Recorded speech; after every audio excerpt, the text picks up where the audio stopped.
नमस्कार प्रणाम दोस्तों, हम आप सबके भाई राकेश और आप देख रहे हैं RCS न्यूज भोजपुरी। दोस्तों, भोजपुरी के पावर स्टार पवन सिंह जी का फर्स्ट होली सॉन्ग आ गया है 2 दिन पहले और वो गाने 2 नंबर पे अभी ट्रेंडिंग में ट्रेंड करा। गाना बहुत ही अच्छा है।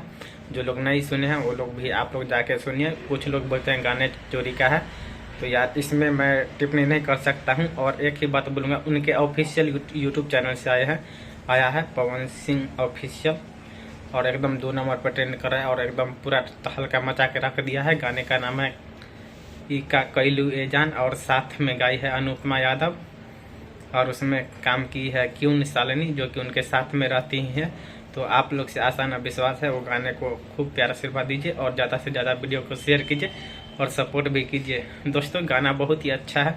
गाने आप लोग को दिल को छू जाएगा। एकदम सैड सॉन्ग गाना है। तो ऐसे ही अपना प्यारा आशीर्वाद बनाए रखिए। धन्यवाद। फिर मिलते हैं नेक्स्ट वीडियो में।